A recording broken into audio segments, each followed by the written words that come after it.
नमस्ते। आज हम हिंदू धर्म ग्रंथों की एक बहुत ही खास कहानी में उतरने वाले हैं।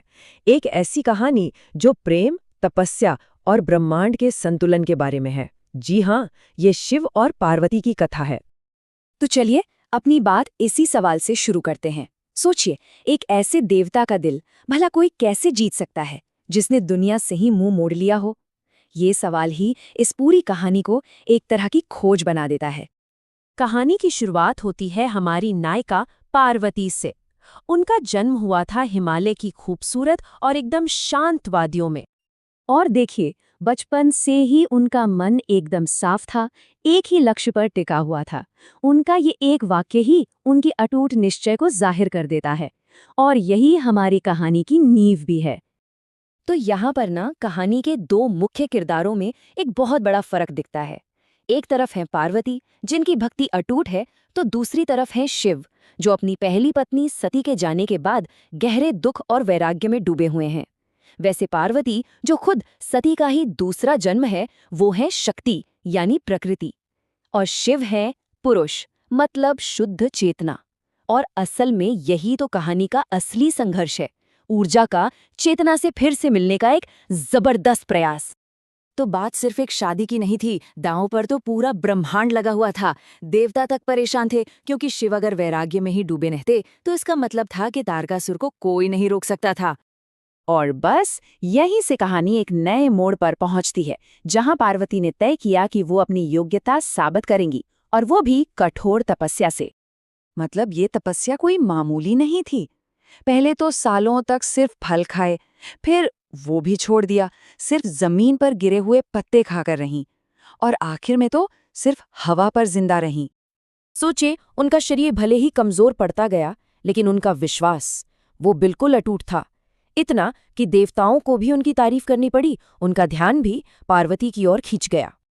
और अब हम पहुंचते हैं कहानी के उस हिस्से पर, पार्वती की अपनी यात्रा के सबसे बड़े इम्तिहान पर, जहां उनके प्यार को मुश्किलों से नहीं बल्कि शक से परखा गया।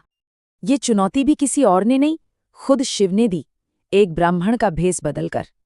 उन्होंने पार्वती को रास्ते से हटाने के लिए कहा, भला उस योगी से शादी क्यों करना चाहती हो, जो शरीर पर राख मले रहता है, गले में सांप डालता है और शमशान में रहता है।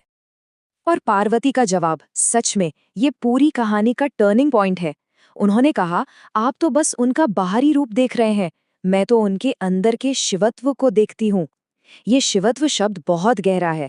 इसका मतलब सिर्फ शिव का नाम नहीं है, बल्कि वो परम चेतना, वो सच है जो उस भस्म और सांप वाले रूप के कहीं परे है। उनका ये जवाब दिखाता है कि उनका प्यार कितना गहरा था, वो आत्मा से जुड़ा था, शरीर से नहीं। बस उनकी इसी भक्ति ने शिव का दिल जीत लिया। शिव ने अपना असली रूप दिखाया, और उनकी आंखों में सिर्फ और सिर्फ प्यार और तारीफ थी। वो परीक्षा खत्म हो चुकी थी और पार्वती ने उसे जीत लिया था। अब कहानी आखिरी पड़ाव पर है, और ये समझना बहुत जरूरी है कि ये शादी सिर्फ दो लोगों का मिलन नहीं थी। ये तो एक ऐसी घटना थी जिसका असर पूरे के पूरे ब्रह्मांड पर होना था। और शिव की बारात, अरे वो तो बड़ी ही अनोखी थी। सोचिए, उसमें भूत थे, प्रेत थे, बड़े बड़े ऋषि मुनि, योगी और देवता, सबके सब शामिल थे। इसे देखकर तो पार्वती की मां मैना सच में डर ही गई थी। तब परिवार को शांत करने के लिए खुद भगवान विष्णु आगे आए। उन्होंने शिव के उस तपस्वी रूप को एक बहुत ही सुंदर, एक राजसी दूल्हे के रूप में बदल दिया, जिससे उनका असली दिव्य तेज सबके सामने आया। और फिर वैदिक मंत्रों की गूंज और आसमान से बरसते दिव्य फूलों के बीच शिव और पार्वती का विवाह संपन्न हुआ। और कहते हैं कि उस दिन दुनिया में खुशियां लौट आई थीं, एक संतुलन वापस आ गया था। तो इस पूरी कहानी से हमें सीखने को क्या मिलता है?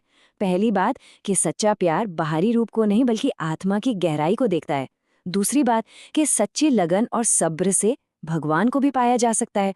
और सबसे जरूरी बात, ये शादी सिर्फ दो लोगों की नहीं थी, ये असल में शिव यानी चेतना और शक्ति यानी प्रकृति के मिलन का प्रतीक है। देखिए, एक के बिना दूसरा अधूरा है। चेतना के बिना ऊर्जा की कोई दिशा नहीं, और ऊर्जा के बिना चेतना कुछ कर नहीं सकती। इन दोनों का मिलना ही ब्रह्मांड को चलाता है, उसे बैलेंस में रखता है। तो भक्ति और वैराग्य के बीच संतुलन की ये जो हजारों साल पुरानी कहानी है, ये आज भी हमें सोचने पर मजबूर करती है ना, कि हम अपनी जिंदगी में लगाव और त्याग के बीच ये संतुलन कैसे बना सकते हैं।